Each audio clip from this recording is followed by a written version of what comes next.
दोस्तों स्वागत है आपका बिहार न्यूज में। दोस्तों मैं हूं फिरदौस गनी और आप देख रहे हैं केडीवी लाइव। दोस्तों आज हो चुका है 9 सितंबर 2022। तो आज की बिहार की टॉप न्यूज लेकर आए हैं आपके लिए। दोस्तों वीडियो स्टार्ट करने से पहले आपसे एक रिक्वेस्ट है, अगर आप नए आए हैं इस चैनल पर तो फिर चैनल को सब्सक्राइब करके बेल आइकन को प्रेस कर दीजिए और साथ में वीडियो को लाइक कर दीजिए, अपने दोस्तों के साथ शेयर भी कीजिए। तो चलिए दोस्तों स्टार्ट करते हैं आज की पूरे बिहार की टॉप न्यूज।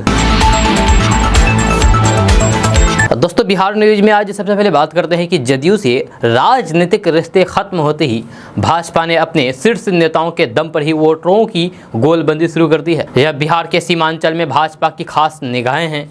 जब कुछ दिन पहले केंद्रीय गृह राज्य मंत्री नित्यानंद राय इस इलाके में जनसंपर्क अभियान चला चुके हैं। अब बारी केंद्रीय गृह मंत्री अमित शाह की है। अमित शाह 23 और 24 सितंबर को 2 दिवसीय दौरे पर बिहार के सीमांचल की किशनगंज और पूर्णिया पहुंच रहे हैं। जब उनके राजनीतिक कार्यक्रमों के दौरान ही बीएसएफ और एसएसबी के अधिकारी के साथ उच्च स्तरीय बैठक भी होनी है। इस बैठक में देश की सुरक्षा को लेकर के बांग्लादेशी रोहिंग्या घुसपैठ के साथ साथ पशु और मादक पदार्थों की तस्करी पर उठाए गए कदमों की समीक्षा की जाएगी। राजनीति के लिए सीमांचल के 4 जिले महत्वपूर्ण है। बीते विधानसभा चुनाव में यहाँ की 5 विधानसभा क्षेत्रों में असदुद्दीन ओवैसी की ऑल इंडिया मजलिस इत्तेहादुल मुस्लिमीन यानी कि एआईएमआईएम ने जीत हासिल की थी। हालांकि उसके 4 विधायक आरजेडी में शामिल हो गए। जब प्रदेश अध्यक्ष अख्तरुल ईमान पार्टी के इकलौते विधायक के रूप में बचे हैं। भाजपा इस इलाके में तख्ता पलट करना चाहती है। जहाँ इलाके में भाजपा की मजबूत पकड़ भी है, वे अपने पुराने वोटरों को एकजुट करके नए वोटर जुटाने की कवायद कर रही है।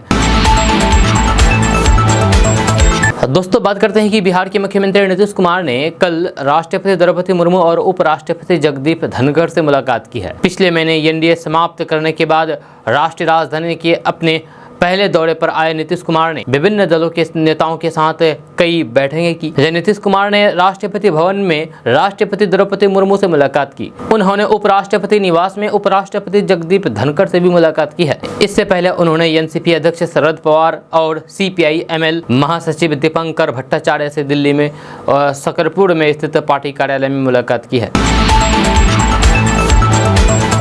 दोस्तों बात करते हैं कि सूखे की मार झेल रहे भागलपुर, बांका, नालंदा, सारण समेत 14 जिलों के किसानों को सरकार के द्वारा सब्सिडी का लाभ दिया जाएगा। जब बिहार आकस्मिक फसल योजना 2022 के तहत इन जिलों के किसानों को सरकार बीज के लिए अनुदान देगी। आपको बता दूं कि किसानों को मक्का, अरहर, तोरिया, सरसों, भिंडी, मूली जैसे फसल के लिए अनुदान का लाभ दिया जाएगा। इसके लिए बिहार के किसान ऑनलाइन के द्वारा आवेदन कर सकते हैं। ऑनलाइन आवेदन की प्रक्रिया शुरू हो गई है। खबर के अनुसार बिहार के किसानों को सूखे की वजह से काफी नुकसान हुआ है।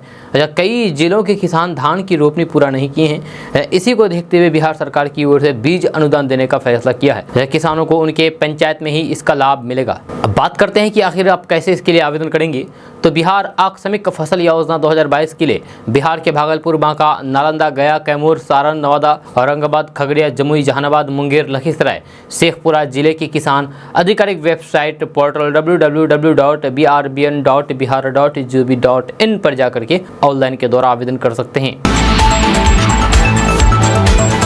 दोस्तों बात करते हैं कि बिहार की राजधानी पटना से बड़ी खबर सामने आ रही है। ताजा रिपोर्ट्स के मुताबिक बिहार के पटना, मुजफ्फरपुर, पूर्णिया समेत 161 शहरों में प्रॉपर्टी सर्वे कराया जाएगा। इस सर्वे के द्वारा सरकार शहरों में मौजूद घर, मकान, दुकान, मॉल, शॉपिंग कॉम्प्लेक्स आदि सभी प्रकार के परिसरों का डेटा तैयार करेगी। आपको बता दें कि सरकार के इस फैसले से कोई भी अब अपनी प्रॉपर्टी को छुपा नहीं सकता है। सरकार के पास अब सभी प्रॉपर्टी का डेटा मौजूद होगा। यह सरकार एक क्लिक पर किसी भी संपत्ति के मालिकाना हक और उसके स्वरूप की जानकारी हासिल कर सकेगी। खबर के अनुसार बिहार में पहले से चयनित 99 शहरों के अलावा 62 नए शहरों में भी प्रॉपर्टी सर्वे और जीआईएस मैपिंग का काम किया जाएगा। पटना समेत 99 शहरों के जीआईएस मैपिंग और प्रॉपर्टी सर्वे को लेकर के निविदा निकाली गई थी। दोस्तों बात करते हैं कि बिहार में रहने वाले लोगों के लिए बड़ी खबर सामने आ रही है।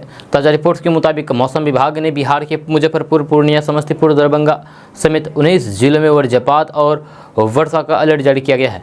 साथ ही साथ लोगों को सावधान रहने के निर्देश दिए हैं। खबर के अनुसार आज monsoon trough line Jaisalmer, Kota, Guna, Sidhi, Ambikapur, Balasore होते हुए उत्तर पूर्व बंगाल की खाड़ी की ओर गुजर रही है, जिसके प्रभाव से बिहार के कई जिलों में बारिश के साथ साथ वज्रपात होने की संभावना है। आपको बता दें कि मुजफ्फरपुर, पूर्णिया, समस्तीपुर, दरभंगा, पूर्वी चंपारण, पश्चिमी चंपारण, कटिहार, गोपालगंज, सिवान, सारण, वैशाली, सीतामढ़ी, शिवहर, किशनगंज, मधेपुरा, मधुबनी, सुपौल, सहरसा और अररिया में बारिश हो सकती है। मौसम वैज्ञानिकों की माने तो आज उत्तरी भागों के कई जिलों में वज्रपात, मेघ गर्जन के साथ वर्षा होने के आसार हैं। इसलिए इन जिलों में रहने वाले लोग सावधान रहें तथा खराब मौसम के दौरान घर से बाहर बिल्कुल भी ना निकलें और बड़े पेड़ पौधे से दूर रहें। और दोस्तों बात करते हैं कि बिहार में रहने वाले लोगों के लिए अच्छी खबर सामने आ रही है। ताजा रिपोर्ट्स के मुताबिक पटना, मुजफ्फरपुर, पूर्णिया समेत 10 जिलों में पेट्रोल डीजल ने लोगों को राहत दी है। इन जिलों में पेट्रोल डीजल की कीमतों में किसी तरह की कोई भी बदलाव नहीं किए गए हैं। खबर के अनुसार बिहार में पेट्रोल और डीजल के भाव आज 9 सितंबर 2022 को भी पुराने भाव यानी कि 8 सितंबर 2022 की तरह ही खुले हैं। हालांकि औरंगाबाद, बांका, बेगूसराय, बक्सर, गोपालगंज, समस्तीपुर समेत कई जिलों में पेट्रोल डीजल के दाम बढ़े हैं। आपको बता दूं कि तेल कंपनियां हर दिन सुबह के समय पेट्रोल डीजल का नया रेट जारी करती है। ये रेट तेल कंपनियों के द्वारा इंटरनेशनल मार्केट में कच्चे तेल की कीमतों के तहत निर्धारित की जाती है। इसलिए आज पेट्रोल डीजल का रेट आप जरूर चेक कर लें। दोस्तों बात करते हैं कि बिहार सरकार ने नक्शा लेने के लिए नई व्यवस्था लागू की है। जहां अब आपको बिहार के किसी भी जगह का जमीन का नक्शा यानी कि मानचित्र लेने के लिए पटना नहीं आना होगा, न ही पूर्णिया और न ही अब भागलपुर जाना होगा। अब घर बैठे ही आपको ऑनलाइन इसके लिए आवेदन करना होगा और ये आपके पास पहुंच जाएगा। इसके साथ ही पूरे देश में बिहार पहला ऐसा राज्य बन गया है जहां ये व्यवस्था लागू की गई है। बिहार सरकार ने मंगलवार को नई व्यवस्था के तहत डोर स्टेप डिलीवरी का शुभारंभ किया गया है। इसका उद्घाटन राजस्व एवं भूमि सुधार मंत्री आलोक मेहता ने पटना के शास्त्री नगर सर्वे भवन में किया है। इसके तहत बिहार के किसी भी जिले के किसी भी गाँव कस्बों का नक्शा लेने के लिए विभाग की वेबसाइट पर जाकर के आवेदन कर सकते हैं। अगर आप भी अपने जमीन का नक्शा मंगवाना चाहते हैं, अपने गांव क्षेत्र का जमीन का नक्शा मंगवाना चाहते हैं, तो फिर आपको एक बहुत ही आसान तरीका बताने जा रहे हैं। तरीका यह है कि आप इस वीडियो के डिस्क्रिप्शन में जाइए। डिस्क्रिप्शन में एक लिंक दिया गया है, उस लिंक पर क्लिक कीजिए। क्लिक करते ही आप एक वीडियो पर पहुंच जाएंगे। उस वीडियो को देख करके आप अपने जमीन का नक्शा मंगवा सकते हैं। उस वीडियो में जमीन नक्शा मंगवाने का पूरा तरीका बताया गया है, स्टेप बाय स्टेप बताया गया है कि कैसे आप घर बैठे ऑनलाइन करके घर में ही अपना जमीन का नक्शा मंगवा सकते हैं बड़ी आसानी तरीके से। तो अभी आप जाइए, इस वीडियो के डिस्क्रिप्शन में लिंक दिया गया है, उस लिंक पर क्लिक कीजिए और जानिए कि कैसे आप घर बैठे जमीन का नक्शा मंगा सकते हैं। दोस्तों बात करते हैं कि आपने कई प्रकार की अनोखी शादी देखी होगी। ऐसा ही एक शादी हम आपको अभी बताने जा रहे हैं। हम और आप थाने में कई प्रेमी और प्रेमिकाओं के केस आते देखे होंगे, या तो पति पत्नी के विवाद की सुलझते या फिर किसी का घर टूटते देखा होगा। लेकिन आज हम आपको बताएंगे थाने की शादी, जहां प्रेमी प्रेमिका की लव स्टोरी को देखते हुए थाने को ही बारात घर बना दिया गया। दरअसल ये मामला बिहार का है, जहां एक प्रेमी जोड़े की अनोखी शादी कराई गई है। रॉन्ग नंबर से दोनों के बीच बातचीत शुरू हुई और ये रिश्ता प्यार में बदल गया। घर वालों को दोनों शादी मंजूर नहीं हुई तो फिर दोनों घर से भाग गए। जब पुलिस ने दोनों को बरामद कर लिया, पुलिस को पता चला है कि दोनों बालिग है और एक दूसरे से शादी करना चाहते हैं, जिसके बाद थाना में ही दोनों की शादी करा दी गई। जब पुलिस वाले दोनों की शादी का गवाह बने, यह शादी इलाके में चर्चा का विषय बना हुआ है। जब मामला बिहार के शिवहर जिले के श्यामपुर भटहा थाना क्षेत्र का है, जहां थाना में दोनों की शादी के दौरान कई जनप्रतिनिधि भी मौजूद रहे। शादी करने के बाद दुल्हन खुशी खुशी अपने ससुराल चली गई। आपको बता दूं कि कुसर गांव के रहने वाले प्रिया कुमारी और पहाड़पुर गांव निवासी सूरज कुमार के बीच एक रॉन्ग नंबर के कारण बातचीत शुरू हुई। जब दोनों फिर छुप छुप करके एक दूसरे से मिलने लगे, दोनों के बीच प्यार हो गया। घर वालों को जब ये बात पता चली तो फिर घर वालों ने दोनों के रिश्ते को नामंजूर कर दिया, जिसके बाद दोनों घर से भाग गए। परिवार वालों ने थाने में शिकायत दर्ज कराई तो फिर पुलिस ने दोनों को ढूंढ निकाला। पूछताछ में दोनों ने पुलिस को बताया है कि करीब 1 महीने पहले दोनों ने एक मंदिर में शादी कर ली है। शादी करने के बाद दोनों अपने अपने घर में रहने लगे थे, लेकिन परिवार के लोगों ने विरोध किया तो फिर दोनों घर से भाग गए। दोस्तों बात करते हैं कि सत्ताधारी जेडीयू से गठबंधन टूटने के बाद बीजेपी अब मिशन बिहार पर लग गई है। इस महीने बीजेपी के शीर्ष नेता बिहार दौरे पर जाएंगे। मीडिया रिपोर्ट्स के मुताबिक बड़े नेताओं के दौरे का शेड्यूल बन चुका है। आपको बता दूं कि नीतीश कुमार ने राष्ट्रीय जनता दल यानी कि आरजेडी, कांग्रेस और अन्य लेफ्ट पार्टियों के साथ मिलकर के सरकार बनाई है। इसके बाद से बीजेपी में और प्रदेश की राजनीति में काफी हलचल देखने को मिल रही है। बीजेपी फिलहाल 2024 एजेंडे के लिए बिहार पर काफी ध्यान दे रही है। दरअसल बिहार हिंदी बेल्ट में एक लौता ऐसा स्टेट है जिसमें बीजेपी पार्टी को एक्सपेंड करने में नाकाम रही है। जानकारी के अनुसार केंद्रीय गृह मंत्री अमित शाह आगामी 23 सितंबर को बिहार दौरे पर जाएंगे। वहीं ऐसी भी खबरें हैं कि 18 सितंबर को कैबिनेट मंत्री स्मृति ईरानी भी बिहार आएंगी। इस दौरे के बारे में बीजेपी अध्यक्ष डॉक्टर संजय जायसवाल ने कहा है कि स्मृति ईरानी का दौरा अगला है। अमित शाह का दौरा पार्टी के नियमित एक्टिविटीज में से एक है। सीमांचल में कार्यक्रम काफी समय पहले से ही तय हो गया है, जहां हमारी गतिविधियां कभी नहीं रुकती है। उन्होंने साफ किया है कि मुस्लिम बहुल जगह सीमांचल में अमित शाह के दौरे का किसी समुदाय विशेष की राजनीति से कोई भी लेना देना नहीं है। दोस्तों बात करते हैं कि मुख्यमंत्री नीतीश कुमार ने नई दिल्ली में कहा है कि 2024 के लोकसभा चुनाव में भाजपा के खिलाफ विपक्षी दलों का मेन फ्रंट बनेगा। 3 दिनों के दिल्ली प्रवास के दौरान मुख्यमंत्री नीतीश कुमार ने अपने सरकारी आवास पर प्रेस कॉन्फ्रेंस करके कहा कि मिशन 2024 के तहत सब मिलकर के भाजपा के खिलाफ मुहिम शुरू करेंगे। कांग्रेस के रुख पर उन्होंने कहा कि वे भी सही रास्ते पर हैं। जहां कांग्रेस अध्यक्ष सोनिया गांधी से मुलाकात करने मुख्यमंत्री नीतीश कुमार एक दिन के लिए फिर से दिल्ली जाएंगे। पश्चिम बंगाल की मुख्यमंत्री ममता बनर्जी से भी मिलेंगे। मुख्यमंत्री नीतीश कुमार ने कहा है कि उनका फोन आया था। मुख्यमंत्री ने कहा है कि तमाम विपक्षी नेताओं से बात हो रही है, सभी एक साथ बैठेंगे और कॉमन एजेंडा तय होगा। उन्होंने कहा है कि भाजपा को जनता से नहीं पब्लिसिटी से मतलब है। जहां इसके पहले तीसरे दिन मुख्यमंत्री ने राष्ट्रपति द्रौपदी मुर्मू से मुलाकात करके उन्हें राष्ट्रपति बनने पर शुभकामनाएं दी है। मुख्यमंत्री भाकपा माले के महासचिव दीपांकर भट्टाचार्य, एनसीपी प्रमुख शरद पवार से भी मुलाकात की है। जैसे सीएम नीतीश कुमार ने कहा है कि सब लोगों की सहमति होगी तो देश में बहुत अच्छा माहौल होगा। विपक्ष को एकजुट करने के सवाल पर मुख्यमंत्री नीतीश कुमार ने कहा है कि वह अपना मुहिम जारी रखेंगे। इसके पहले सब लोग अपने अपने दल में बात करेंगे। मुख्यमंत्री नीतीश कुमार ने बिहार में किए गए कार्यों को गिनाते हुए भाजपा पर जोरदार हमला बोला है। ये पूछे जाने पर कि नरेंद्र मोदी के खिलाफ चेहरा कौन होगा, तो मुख्यमंत्री नीतीश कुमार ने कहा है कि अभी कोई काम नहीं हो रहा है। अटल बिहारी वाजपेयी सरकार की चर्चा करते हुए कहा है कि 6 साल की उस सरकार में जितना काम हुआ है, जहां अभी कुछ नहीं हो पा रहा है, अभी सिर्फ नाम प्रचारित किया जा रहा है। उन्होंने कहा है कि भाजपा की 2020 में बिहार में जो सीटें बढ़ी है वह उसके कारण ही मिली है। उन्होंने कहा है कि हम लोगों के कारण उसकी सीटें बढ़ी है और उन लोगों ने हमें हराने का काम किया है।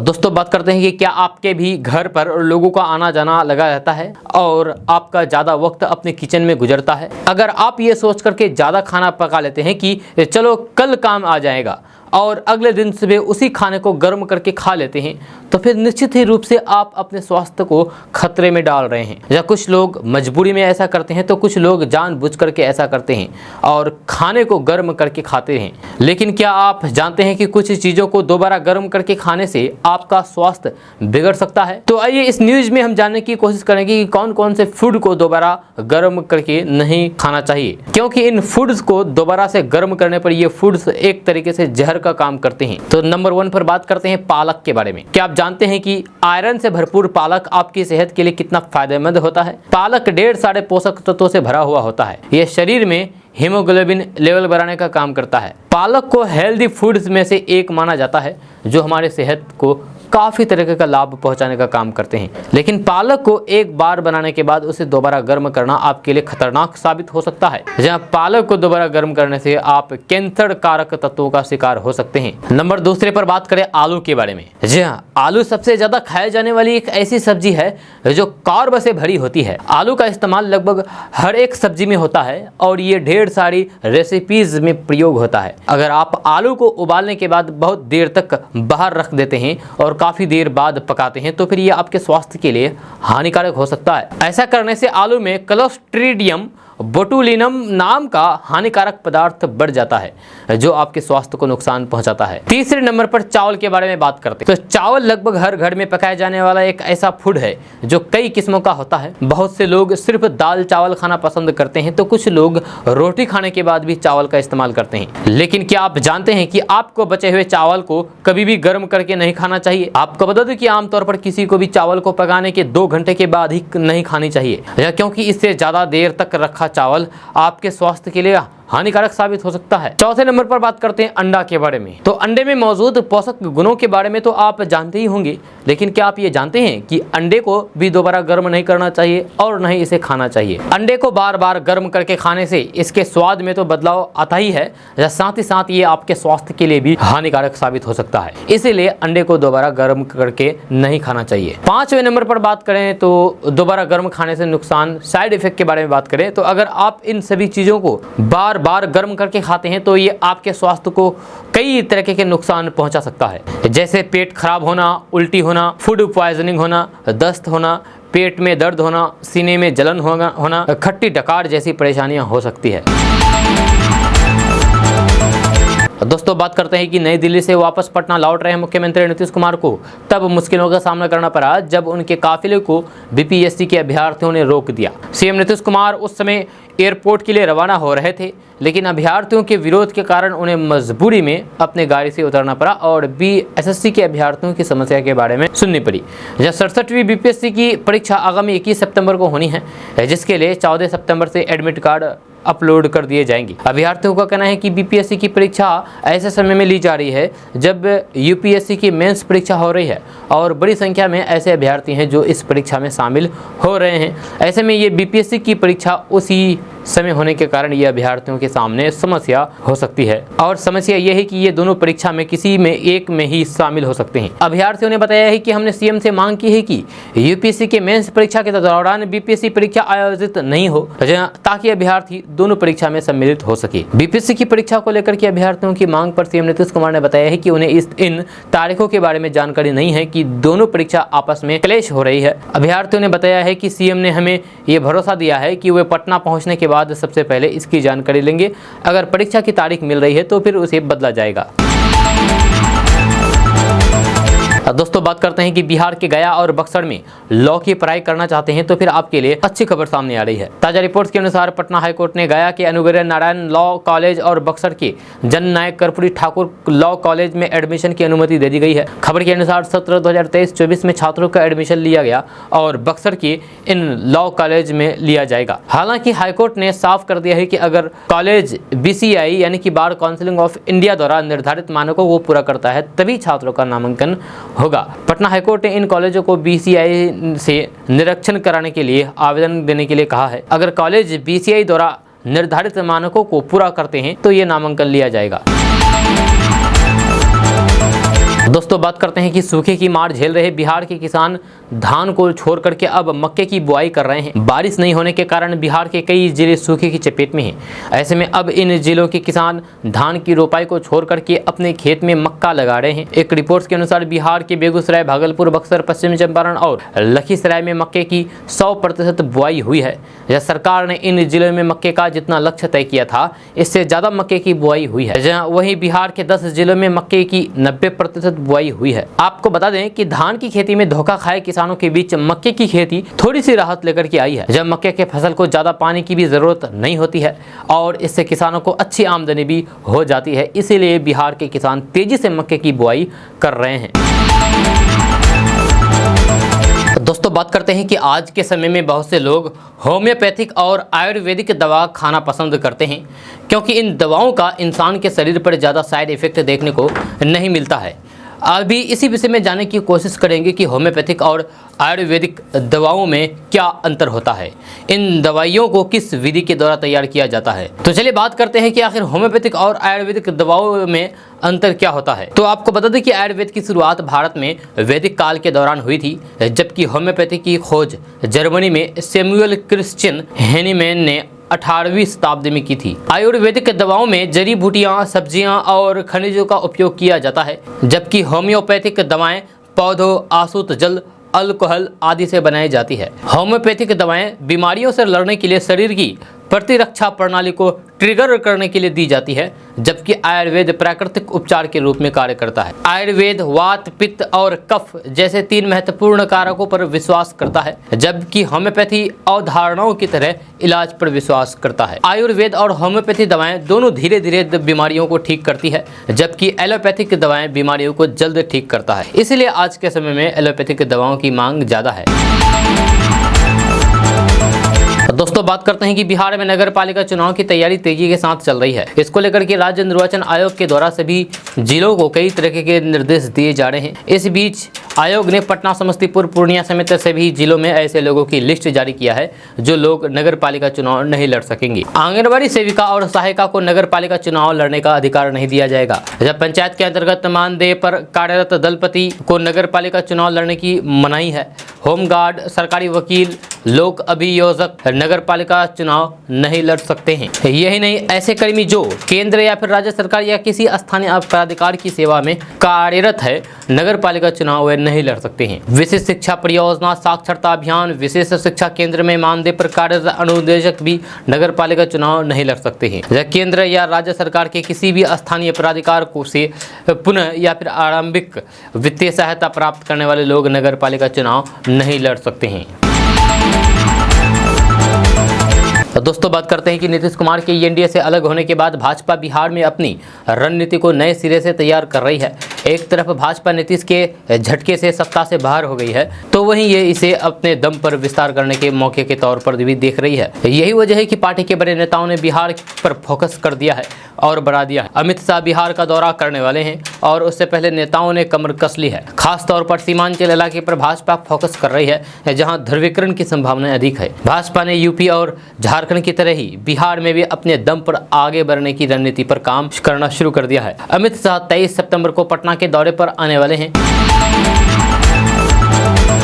दोस्तों बात करते हैं कि कटिहार जिले के 4 प्रखंड के बाढ़ की स्थिति अभी भी गंभीर बनी हुई है। हालांकि बृहस्पतिवार को भी महानंदा नदी को छोड़कर के बचे हुए सभी नदियों के जलस्तर में गिरावट दर्ज की गई है। जलस्तर में गिरावट के बावजूद भी गंगा, कोसी, बरंडी और काड़ी कोसी नदी का जलस्तर खतरे के निशान से ऊपर बह रही है। इन नदियों के जलस्तर में उतार चढ़ाव के बावजूद भी अहमदाबाद, मनिहारी, कुर्सेला, बराड़ी, समेली के निचले इलाके में बाढ़ का पानी दर्जनों गांवों में फैलने लगा है। स्थानीय लोगों की माने तो प्रशासन के स्तर पर कोई व्यवस्था नहीं की जा रही है, जब बाढ़ के पानी के बीच जीवन गुजर बसर करने को मजबूर हो गए हैं। महानंदा के जलस्तर में लगातार दूसरे दिन भी वृद्धि दर्ज की गई है। महानंदा नदी के जलस्तर में सभी स्थानों पर वृद्धि दर्ज की गई है। महानंदा नदी का जलस्तर कई स्थानों पर चेतावनी का स्तर से ऊपर बह रही है। दोस्तों बात करते हैं कि उद्योग विभाग ने बिहार स्टार्टअप पॉलिसी योजना 2022 के लिए आवेदन करने का समय बढ़ा दिया है। अब इस योजना में आवेदन करने का समय 30 सितंबर हो गया है। इससे पहले इसका समय अगस्त तक ही थी। आपको बता दूं कि हाल ही में बिहार में स्टार्टअप पॉलिसी योजना लाई गई है। उसी पॉलिसी के तहत ये आवेदन लिए जा रहे हैं। उद्योग विभाग की जानकारी के मुताबिक पटना में स्टार्टअप को जगह देने के लिए विशेष जगह उपलब्ध कराई जाएगी। जब पटना में पंजीकृत स्टार्टअप को लगभग 25,000 वर्ग फुट जगह उपलब्ध कराई जाएगी। ये स्पेस मोरिया लोक और फ्रेजर रोड में तैयार किया जा रहा है। ये काम नवंबर 2022 तक पूरा होने की संभावना है। दोस्तों बात करते हैं कि बिहार की राजधानी पटना में देह व्यापार के एक अंतर्राज्यीय रैकेट का खुलासा हुआ है। जब पुलिस छानबीन में पता चला है कि सुभाष नगर में देह व्यापार के जिस रैकेट का खुलासा हुआ है, उसका सरगना टेलको में काम करने वाला एक इंजीनियर है। इसकी पहचान हिलसा नालंदा के निवासी रितेश के तौर पर की गई है। मुख्य आरोपी रितेश जमशेदपुर में कार्यरत है। देह व्यापार का ये रैकेट पटना तक ही सीमित नहीं था। रितेश और उसके सहयोगियों ने झारखंड की राजधानी रांची और टाटा में भी रैकेट चला रहा था। रितेश ने बताया है कि वह 5 सालों से भी ज्यादा वक्त से इस काले धंधे में संलिप्त था। आपको बता दूं कि पटना के खेमनीचक के सुभाष नगर में देह व्यापार के रैकेट का भंडाफोड़ किया गया था। वहां से एक नाबालिग समेत 6 महिलाओं को मुक्त किया गया था। मुक्त कराई गई महिलाओं में 2 नालंदा जिले के हिलसा थाना क्षेत्र की निवासी है, वही 2 चंडी और एक प्रीता पश्चिम बंगाल की रहने वाली है। इस मामले में रामकृष्ण नगर थाने में पॉक्सो एक्ट के तहत भी केस दर्ज किया गया है। दोस्तों बात करते हैं कि भिखारी ठाकुर के सहयोगी पद्मश्री रामचंद्र मांझी का निधन हो गया है। लौंडा नाच को अंतर्राष्ट्रीय पहचान दिलाने वाले रामचंद्र मांझी ने पटना के आईजीआईएमएस अस्पताल में बुधवार देर रात अंतिम सांस ली। वह हार्ट ब्लॉकेज और इन्फेक्शन की समस्या से जूझ रहे थे। रामचंद्र मांझी सारण जिले के रहने वाले थे। दुख की बात यह है कि उसकी आखिरी वक्त मुफलिसी में कटा था। उनके निधन से भोजपुरी कला के क्षेत्र में शोक की लहर है। सारण जिले के मरोड़ा विधानसभा की तुजारपुर के रहने वाले रामचंद्र मांझी को गंभीर अवस्था में मंत्री जितेंद्र कुमार राय की पहल पर पटना के आईजीआईएमएस में भर्ती कराया गया था। आईजीआईएमएस में उनका इलाज चल रहा था, जहां उन्होंने देर रात अंतिम सांस ली। रामचंद्र मांझी 10 साल की उम्र में ही मशहूर भोजपुरी कलाकार भिखारी ठाकुर की नाट्य मंडली से जुड़ गए थे। वह 30 सालों तक भिखारी ठाकुर के नाच मंडली के सदस्य रहे। रामचंद्र मांझी ने लौंडा नाच को अंतर्राष्ट्रीय पहचान दिलाई थी। जब उन्हें पद्मश्री से सम्मानित किया गया था, तब उनके साथ ही साथ लौंडा नाच को भी वह सम्मान मिला, जिसके लिए वे बरसों से संघर्ष कर रहे थे। उन्हें संगीत नाटक अकादमी समेत अन्य कई पुरस्कारों से सम्मानित किया गया है। विडंबना ये रही है कि बिहार का कोई भी कलाकार पिछले 5 दिनों में रामचंद्र मांझी को देखने अस्पताल नहीं गया। हालांकि मंत्री जितेंद्र राय उन्हें देखने गए और उनकी आर्थिक मदद भी की। दोस्तों बात करते हैं कि बिहार में सियासी उलटफेर के बाद पूरे देश की राजनीति अब गरमाई हुई है। नीतीश कुमार ने भाजपा को सत्ता से दूर रखने के लिए विपक्षी दलों को एकजुट करके एक मंच पर लाने का प्रयास शुरू कर दिया है। नीतीश कुमार 3 दिनों की दिल्ली यात्रा पर रहे, जहां विपक्ष के कई नेताओं से उसकी मुलाकात हुई। वहीं मीडिया को बयान देते हुए सीएम नीतीश कुमार ने चुनावी रणनीतिकार प्रशांत किशोर पर जमकर के हमला बोला है। नीतीश कुमार के नेतृत्व वाली जदयू ने खुद को एनडीए से अलग किया तो बिहार में महागठबंधन की सरकार बनी। वही चुनावी रणनीतिकार रहे प्रशांत किशोर ने लगातार नई सरकार पर निशाना साधा है। जब प्रशांत किशोर ने बिहार की हालात को लेकर के मुख्यमंत्री पर कई बार हमले किए। महागठबंधन की मजबूती को लेकर के भी सवाल उठाए गए। जब वही बिहार का मिजाज भांपने के लिए पीके यानी कि प्रशांत किशोर जन सूरज यात्रा पर भी निकले हैं। ऐसे कयास लगाए जाने लगे हैं कि प्रशांत किशोर बिहार में नई राजनीतिक दल बना करके कुछ अलग तरीके से एंट्री करेंगे। बुधवार को दिल्ली में मीडिया से बात करते हुए बिहार के मुख्यमंत्री नीतीश कुमार ने प्रशांत किशोर पर हमला बोला है। मीडिया के सवाल पर जवाब देते हुए सीएम नीतीश कुमार ने प्रशांत किशोर के लिए कहा कि वह आदमी मेरे साथ भी आया, मैंने बाद में सुझाव दिया कि ये सब काम छोड़ दीजिए, पर नहीं माने। वे देश भर में अलग अलग पार्टी का प्रचार करते रहे, उनका ये एक धंधा है। नीतीश कुमार ने कहा है कि प्रशांत किशोर बिहार में जो करना चाहते हैं वे करें, उनके स्टेटमेंट का कोई महत्व तो नहीं है। एक बात जान ले, उन्हें क्या ABCD मालूम है कि 2005 से क्या काम हुआ है? स्टेटमेंट देकर के पब्लिसिटी देने का काम है, वे इसी सब के एक्सपर्ट हैं, कुछ भी अंड बंड बोलते रहते हैं। नीतीश कुमार ने कहा है कि अगर ऐसा कोई कहता है तो फिर शायद अंदर से भाजपा को मदद करने का मन होगा। दोस्तों बात करते हैं कि बड़ी खबर बिहार के दरभंगा से आ रही है, जहां NIA की टीम छापेमारी करने पहुंची। यह मामला सिंघवाड़ा थाना क्षेत्र के शंकरपुर गांव और लहरिया सराय थाना क्षेत्र के उर्दू की है, जहां NIA की टीम की रेड चल रही है। ये छापेमारी सिंघवाड़ा थाना क्षेत्र के शंकरपुर गांव के मोहम्मद मुस्तकीम के घर पर रेड चली। इसके अलावा अररिया में भी NIA की छापेमारी चली। आपको बता दें कि देश विरोधी गतिविधियों में फुलवारीशरीफ में उनके खिलाफ FIR दर्ज की गई थी, जिसको लेकर के आज NIA की टीम सुबह सवेरे हरकत में आ गई। FIR में इस गांव के मोहम्मद सनाउल्लाह और मोहम्मद मुस्तकीम नामजद हैं। जब पिछले महीने भी NIA की टीम ने इन दोनों जगहों पर छापेमारी की थी। मुस्तकीम के माता पिता और भाई से पूछताछ की गई है, हालांकि मुस्तकीम घर पर मौजूद नहीं है। आपको बता दूं कि PFI से कनेक्शन को लेकर के ये छापेमारी की गई है। सिंघवाड़ा थाना प्रभारी उपेंद्र सिंह के नेतृत्व में पुलिस ने गाँव की नाकेबंदी की। वहीं अररिया के जोकीहाट में NIA ने छापेमारी की है। एहसान परवेज के घर अड़तिया में ये रेड की गई। आपको बता दें कि फुलवारीशरीफ मामले में एहसान का नाम सामने आया था, जो SDPI के प्रदेश महासचिव हैं। इसको लेकर के NIA ने छापेमारी की गई है। दोस्तों बात करते हैं कि बिहार के मुख्यमंत्री नीतीश कुमार पर तंज कसते हुए बिहार विधानसभा के विपक्ष के नेता विजय कुमार सिन्हा ने कहा कि वे बिहार को नियंत्रण करने में विफल रहे हैं और उनका लक्ष्य देश को नियंत्रण करना है। जब विजय सिन्हा का बयान चंदन कुमार के घर का दौरा करने के बाद आया है, जिसे मंगलवार रात बाईपास पुलिस थाने के सड़क तहत बड़ी पहाड़ी इलाके में अज्ञात हमलावरों ने अपने प्रॉपर्टी डीलर दोस्त सौरभ अभिनंदन के साथ मार डाला था।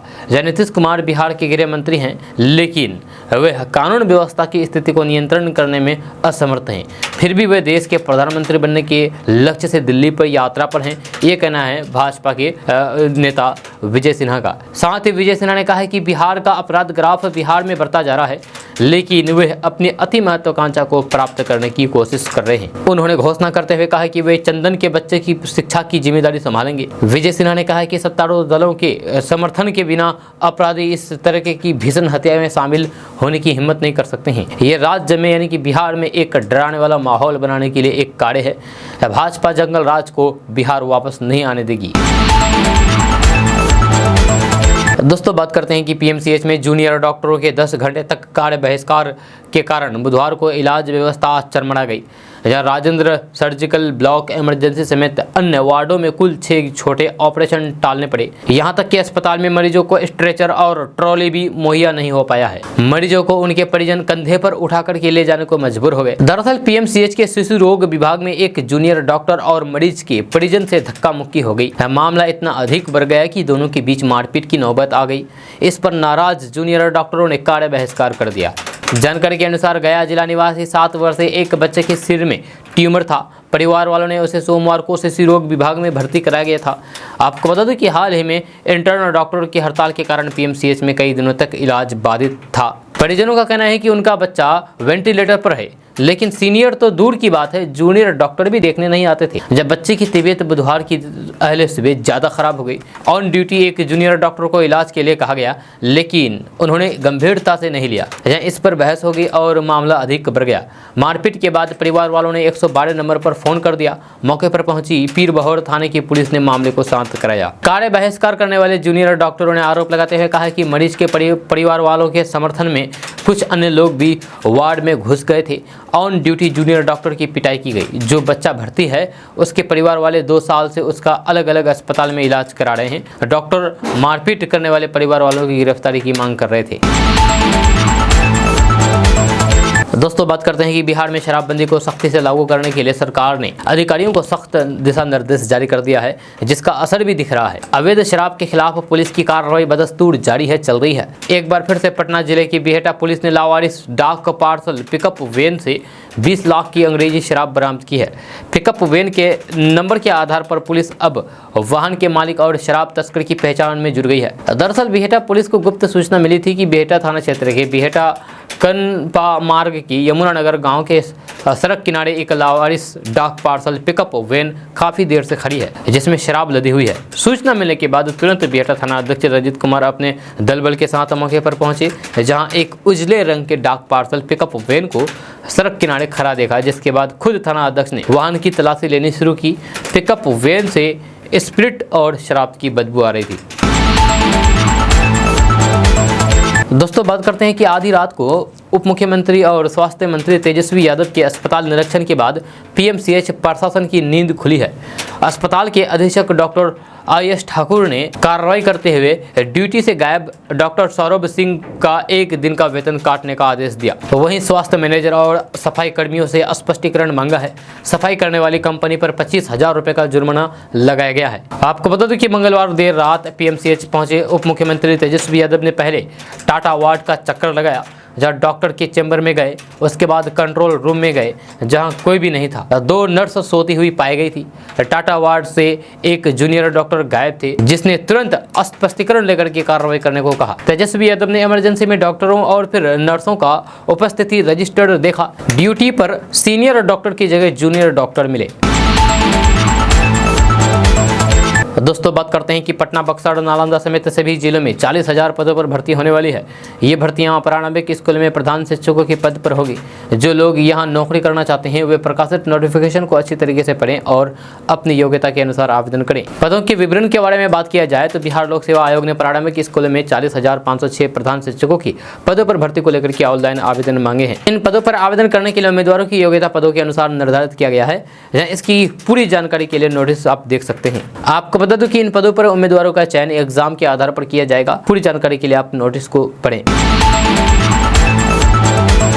दोस्तों, बात करते हैं कि राशन कार्ड धारकों के लिए बड़ी खबर सामने आ रही है। केंद्र सरकार ने कोरोना काल में लाभार्थियों के लिए फ्री राशन की सुविधा शुरू की थी, जिसका देश के करोड़ों लोगों ने फायदा उठाया है। लेकिन पिछले कुछ समय से सामने आ रहा है कि देश के कई अपात्र लोगों ने भी इस सुविधा का फायदा लिया है। अभी हम आपको कुछ ऐसी स्थितियों के बारे में बताएंगे जिनमें आपका राशन कार्ड रद्द हो सकता है। अगर आप भी राशन कार्ड का फायदा लेते हैं तो फिर उससे पहले जान ले कि किन किन स्थितियों में आपका राशन कार्ड रद्द हो जाएगा। तो बात करते हैं कि अगर आपने गलत तरीके से राशन कार्ड बनवाया है और उससे सरकारी योजना का फायदा ले रहे हैं तो फिर ऐसे में शिकायत होने पर आपके खिलाफ कार्रवाई हो सकती है। यदि किसी कार्ड धारक के पास खुद की आय से अर्जित 100 वर्ग मीटर का प्लॉट, फ्लैट या मकान, 4 पहिया गाड़ी, ट्रैक्टर, सशस्त्र लाइसेंस, गांव में 2 लाख और शहर में 3 लाख सालाना से अधिक पारिवारिक आय है, तो ऐसे लोगों को अपना राशन कार्ड तहसील और डीएसओ कार्यालय में सरेंडर करना होगा। सरकार के नियम अनुसार यदि ऐसे राशन कार्ड धारक राशन कार्ड को सरेंडर नहीं करता है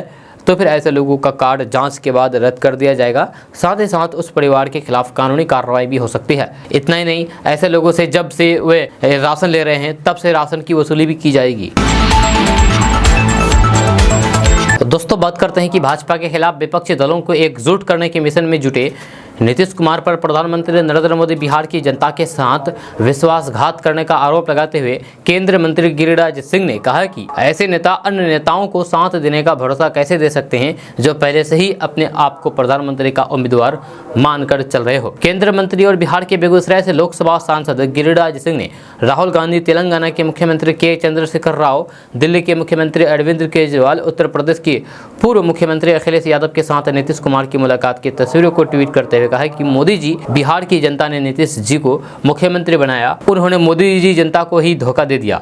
ऐसे विश्वासघाती महत्वाकांक्षी लोग उन अवसरवादियों को कैसे भरोसा देंगे जो पहले से ही पीएम बनने की महत्वाकांक्षाओं को पाल रहे हो। दरअसल बिहार में भाजपा का साथ छोड़कर के आरजेडी, कांग्रेस, अन्य दलों के साथ महागठबंधन की सरकार बनाने के बाद से ही नीतीश कुमार ने भाजपा के खिलाफ मोर्चा खोल दिया है। 2024 के लोकसभा चुनाव में केंद्र की सत्ता से भाजपा को बाहर करने के लिए नीतीश कुमार तमाम विपक्षी दलों को एक मंच पर लाने की कोशिश में जुटे हुए हैं। भाजपा नीतीश कुमार के इस अभियान की लगातार आलोचना करते हुए विरोधी खेमे में प्रधानमंत्री पद के लिए पहले से ही कई दावेदार होने की बात कर रहे हैं। दोस्तों आज का न्यूज़ बस यहाँ तक। कैसा लगा जरूर अपना सुझाव दीजिएगा नीचे कमेंट बॉक्स में कमेंट करके। अगर आप नए आए हैं इस चैनल पर तो फिर चैनल को सब्सक्राइब करके बेल आइकन को प्रेस कर दीजिए और साथ में वीडियो को लाइक कर दीजिए, अपने दोस्तों के साथ शेयर भी कीजिए। तो चलिए दोस्तों फिर मिलते हैं नेक्स्ट वीडियो में, तब तक के लिए जय हिंद, जय बिहार।